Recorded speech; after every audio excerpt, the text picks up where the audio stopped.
Just send me to finish this race, so we ain't giving up. Welcome back.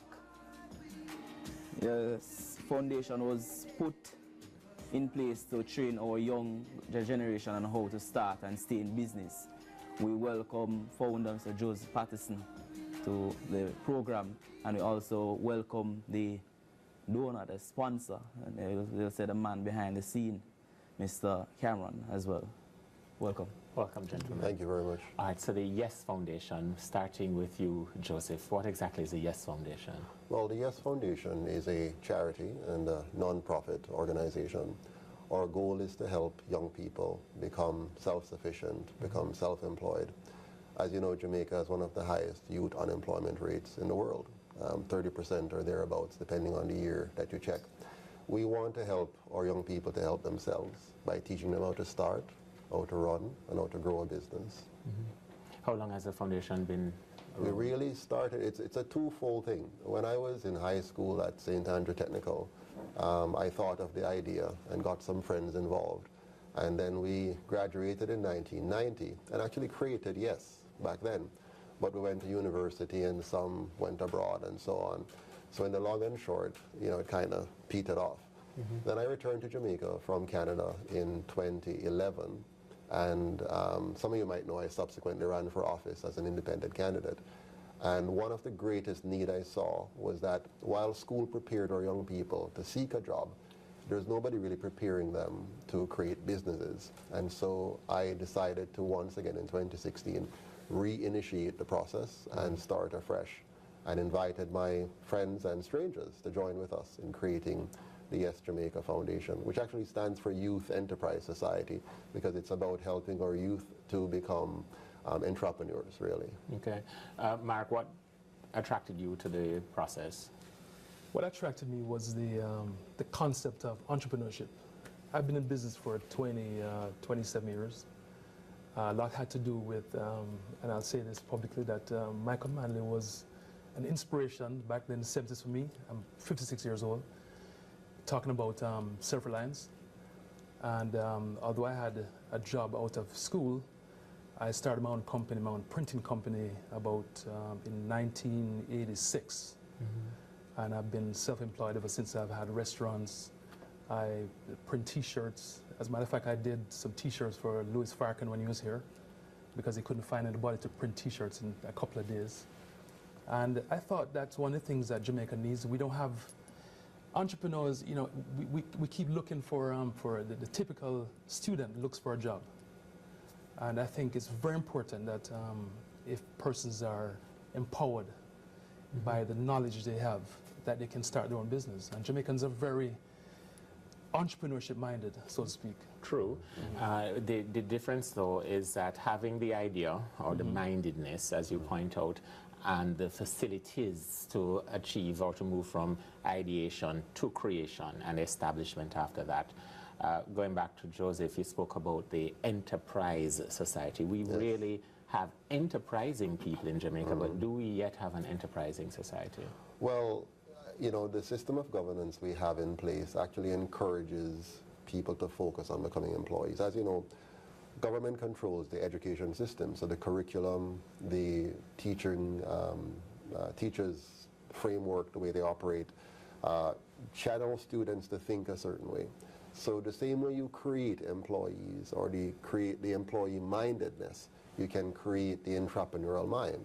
And so unfortunately that's not the case. So what we have done is to design a program that says, listen, we know that you have been trained to focus on looking for a job. There are not many jobs in Jamaica. So let's focus now on reorienting your mind and also giving you the skills that you need. And one of the areas where most small businesses fail in Jamaica is that they cannot manage their finances. And my area of expertise as a chartered professional accountant is finance. And having run business now for over 25 years, it's funny, the young lady I had before, she is from Seaview Gardens. And I was born in downtown Kingston and lived in Seaview Gardens for a time, and saw the kind of challenges she's talking about. And I believe that if we now channel our young people into thinking about how to create a business, how to manage the finances of the business, how to design the operations of the business, and how to remain an effective marketing person of your business, you can make some really successful entrepreneurs in Jamaica. One of the things that especially person from my constituents ask is that all of this sound good in theory, but Yes. how do you get us access to small loans so that because you can have the idea, you can have the Yes. master plan, but Yes. how do you move that from theory into practice? Very good. And how you go about getting the money to do it? Well, what we've done in Yes Jamaica is to create what we call social investors. So we're attracting investors from around the world, primarily Jamaicans, and some from other nations who have expressed an interest. You might not know, but I'm actually a member of the board of directors for Oiko Credit International, the largest microfinancing institution in the world. And one of the reasons I'm on the board is because they've looked at my success in managing small enterprises and helping small enterprises to succeed and said, listen, can you help us on our board to deal with the strategic element and the risk management element? Now, our young people, they don't have collateral, so they cannot qualify for a typical loan. So what we've done is to help them to focus on building solid characters. And we say to them, listen, your character is your collateral. And we're going to help you to build a solid character by starting small. First, we're going to train you in the fundamentals of business. Second, we're going to mentor you in forming your idea and shaping it and understanding the processes of how to register and run a business. And secondly, we're going to provide you financing. But the financing is based on how you perform in the first two steps. And as we see that your character is shaped properly and you're ready to access capital, we will loan you the funds or invest at an equity level in your business and help you to kickstart into the next section. So once they show that they have the aptitude and they are committed and they have the appropriate character, then they receive the funding without any collateral. That's neither current assets nor, well, it's more of a fixed asset. Well, from a financial statement standpoint, you know, we don't show human resources on our balance sheet. Exactly. But what we're doing here is allowing them to say, we're interested in investing in you based on the character you have represented to us throughout the program. For example, do you attend meetings on time? Are you able to carry out a task based on certain instructions? Are you able to work in a team? Can we rely on you to live up to your words? And if they do that, then they're prepared to receive the funding that they want for their business. Let me bring Mark in at this point. As a successful businessman yourself, working with the Yes Foundation, the attributes that Joseph is speaking of just now requires mentorship, some amount of hand-holding. Is that part of the donor relationship that you have built out? Are you also a mentor? It has been my role. I contributed a silkscreen printing machine because that's one of the businesses I started when in 1987. And I brought equipment in and I teach a few of the young people that came in the program how to print, how to make screens, how to do color separations. And when I have the time to do it, when I'm here in Jamaica or around, I help as much as I can in terms of, because it's very important that they have the knowledge.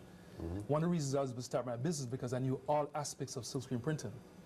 If I were to hire a color matcher, I would hire a silkscreen printer, then my cost goes up. So I learned the whole process working for somebody else until I learned how to do this out myself. So that's how I got started.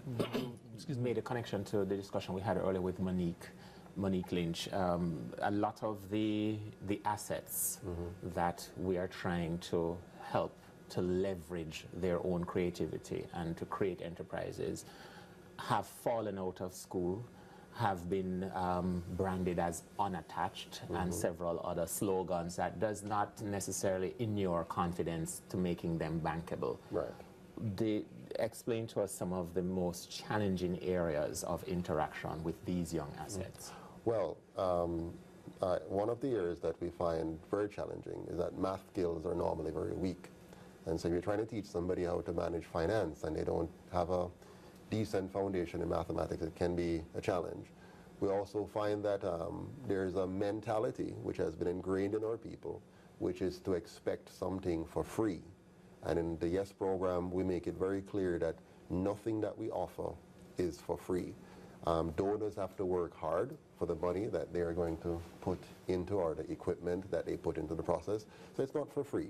So we require all of our candidates to commit to repaying the loans and repaying dividends on the investment from our investors. And that's a primary piece. So we're changing the mindset of expecting handouts to focusing on this is a hand up which will allow you to effectively invest in yourself, welcome others who are investing in you, and in turn repay your debt to your investors and to society, and become yourself a mentor for others. So we're helping these young people to become mentors themselves, to become social investors themselves, to become responsible citizens themselves. The recruitment stage of it, Yes. is it just the persons who are leaving the tertiary system or persons who are leaving the high school system as well? That's a very good question. If you go to our website at yesjamaica.org, you will notice that we're open to all Jamaicans, regardless of where you are in your stage of life. We normally put a cutoff at 35 years. You know. I'm just confirming that some persons wouldn't qualify. Right, but what happens is if you're over 35 and you have an enterprise that involves young people, we welcome you. Because the key thing is to help our young people. Some will not be quite ready for the entrepreneurial market immediately, so they need to be attached to somebody else. So if you have a business and you're mentoring young people, a small business, we welcome you and we will provide you with the training and the mentorship and financing that you need to succeed. Right. What are some of the activities or the areas of business activity that you support? Wonderful. Or is that open? It's very open. I'll tell you some that we have done so far. We've helped with landscaping. We've helped with a marketing company. We have helped with printing, screen printing. Yeah. We've also helped barbers and others like that. We have a young lady right now who is looking, she does crafts, and what we want to do with her, she does very, very good crafts. We want to package hers and another young man who does belts and get those into the overseas market, because the quality is very good, and we want to help them to come up to a little bit higher standard and get those into the international markets for them. They don't have the skills to negotiate the process. They don't have the resources, but we have the skills and the resources to help them get there. Well, you see, I'm always looking out for my constituency, you know. And Which we have, constituency is that? that's the Mona Gill. Oh, okay, And okay. you know, all students are part of that. Yes. As long as they're registered. But we, from the council, we operate an incubator system for young Yes. entrepreneurs. We have a competition that goes, we launched last semester, and it finishes in April. Yes. And it's a competition really. But outside of selecting a student to say that your brand, this is what you're offering to the table, is what we select to be the winner and so for a year. How is it that you then get these persons, even the persons who did not secure that $200,000 to say I'm the winner, to look on, like a young man, I remember his project now, he's doing yam cookie, to go beyond the university space, the campus space, and go outside of, Yeah, because the first thing he needs to do is to contact yesjamaica.org via the website. We are very prepared to help any young person who has the tenacity, the drive, and the commitment to build themselves as an entrepreneur. It's very important for us to get across to our young people that you don't have to leave Jamaica to be a success. Now, of course, some of us have, but if we Or at in the- least when you do so, you acquire certain skills Yes, that you can that reinvest. you can come for. back here with. Yeah. What we're trying to do is to bridge the gap between those who have left Jamaica, and there are many Jamaicans overseas who are willing to invest in young people, but there's a risk factor. We have bridged that risk factor by providing the mentorship, doing all the paperwork, and really just helping the young people to succeed and repay their debt or investment to our overseas partners. Because they want to invest in Jamaica, but they need to have a confident vehicle through which to do that. And the Yes Jamaica look forward to a provides that. link from JUTS. JUTS. Yes. All right. You have We- to say what JUTS means. Jamaica Union of Tertiary Tertiary Students. Oh, wonderful. Nice. Going back to when you would have exited secondary studies, had an evolved process such as what YES offers been in existence, where would you have been today with that supporting mechanism? Well, funny enough, I went to two great schools. I went to Calabar High School and Jamaica College, which both offered woodwork. No, I didn't want to tell you all the things that I did. But right now I'm in the process of doing woodwork. I mean, shipping wood furniture back to America. And so we're harvesting wood that's fallen trees. Right. And I'm an artist. Harvesting. Right. Yeah. I'm an artist, so that's what I do. Now, it's always helpful to have the skills to be able to move forward. If I didn't have the skills from Jamaica College woodworking experience, it would not have given me the confidence to even start that. Imagine if you had gone to St. George's. Yeah. As a matter of fact, he couldn't help himself. as a matter of fact, when I did the Reggae Sunsplash tour years ago, Yeah. if I didn't get the help from my helper and my mother, Yes. I would not have had the confidence to start my own sauce company, Yeah.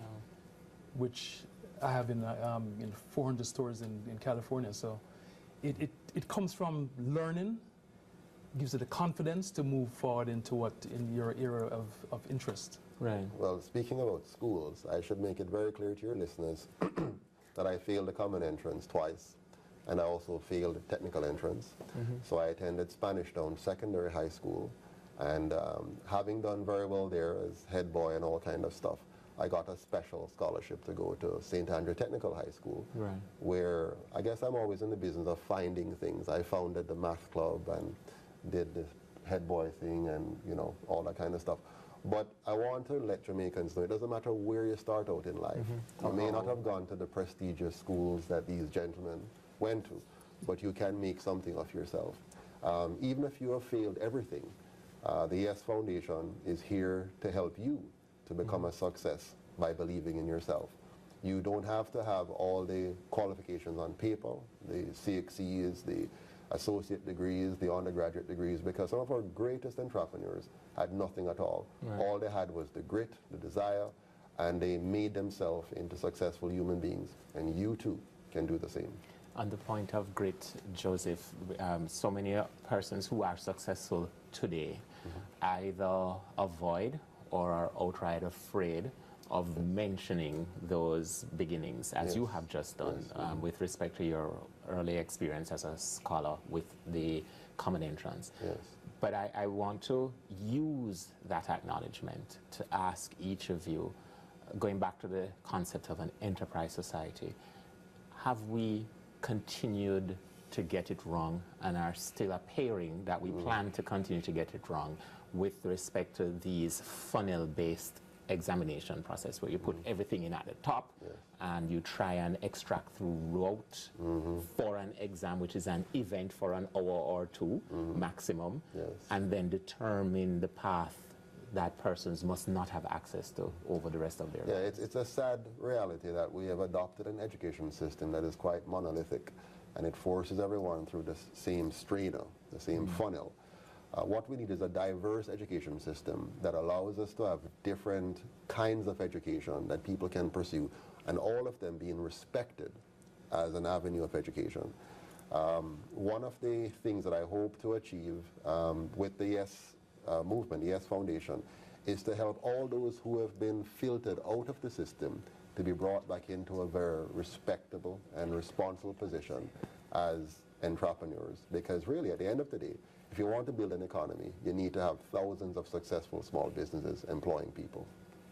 All right. The similar question to you, Mark, and I'm going to tweak it a little. What would be that one thing about the current education system that you change? Were you able to change it? I know we've gone a little bit beyond the scope of the YES Foundation, but if we want to achieve the targets that YES has set, then we also would have to look on the wider ecosystem. How do we achieve this enterprise society? I think we need to look on diversity. From my personal experience, most of the students that went to me went with Jamaica College, which I spent most of my time at Jamaica College. Right. Most of the ones that did very well in business were not persons that got more than 2-3 O levels. And You mean that did well in the pursuit of business outside of school? Outside of school. Right, not the business subjects. Right, which means that there's something fundamentally wrong in how we train our kids. I also believe that, excuse me, that the focus is on teaching, as he mentioned before, Mr. Patterson mentioned before, teaching kids how to become workers, working for other people. And that entrepreneurial spirit that we talk about, it's already there. It just needs to be promoted and to encouraged. I think the whole system needs to be changed. We have more lawyers and doctors that, I mean, there's not a need for that. I think you need more persons that are entrepreneurs who look on the market, look on market trends, and go out and fulfill those needs. Which takes me to something that I've been wanting to ask. What would you say to, so I think it's more to go towards young men, because they're the ones who, classroom is at the back of the school, who are doing plumbing and woodwork. What is it that you say to those individuals to say that, here, what I'm doing or what you're doing is as good as the person who is doing the sciences or wanting to be a lawyer? It's really how society promotes different areas of livelihood. I think anyone who's successful in what they're doing, they're predetermined measuring sticks, so to speak, of success. I mean, who am I to say that a plumber who has taken care of his family and has done very well for himself is less than a doctor or a lawyer, you know? So I think everyone has to be encouraged, and you cannot, you know, have everybody in the same box, because people are different. Like I said to you before, everybody that I've seen in high school, a lot of these guys who are brilliant in math and whatever are working for the guys who didn't pass 2 or 3 O levels. Yeah. Well, there's a gentleman I know that I've worked with. His name is Baron Stewart from Stewart's Hardware. And he's one of Jamaica's very successful entrepreneurs, because he actually dropped out of UTech or CAST back in the days to actually focus on his business. And he has done very, very well. He inspired me in my pursuit of business as well, because I believe you can achieve great success if you understand markets, if you understand the needs of customers, and if you focus on delivering on what they're looking for, you can be very, very good. In our universities, the focus is on academics, as it is in our high schools and primary schools. We encourage people to focus on passing exams. We need to help people to focus on passing life. You know, how are you going to be successful in life? Just a sec, Joseph. I need to share with you our time constraint. Oh, yes. We have 2 minutes, Okay. and you have to explain the concept of passing life within that time space for all of us and our viewers to Absolutely, no problem. Basically, you have to change your school system so it teaches, 1, how to form excellent relationships, 2, how to manage money effectively, and 3, how to be an effective communicator. If you cannot sell, if you cannot manage relationships, and if you cannot manage money, then you're bound to be somebody else's slave. So we have to change the model of our education to prepare our students to succeed at life and not at exams. Wow. And this is not to say that those who have been successful at exams are destined to underperform in life. No, absolutely. The society is designed for them to have the small amount of jobs that are available. But what we need to do is to broaden the base so that more Jamaicans can be successful, and not because they're academically inclined, but because they actually do solve problems. I think, viewers, that we will have a 2.0 to this conversation very soon in the upcoming new year. We're up on the break. It's CVM Live, the morning edition with Whitney Levy.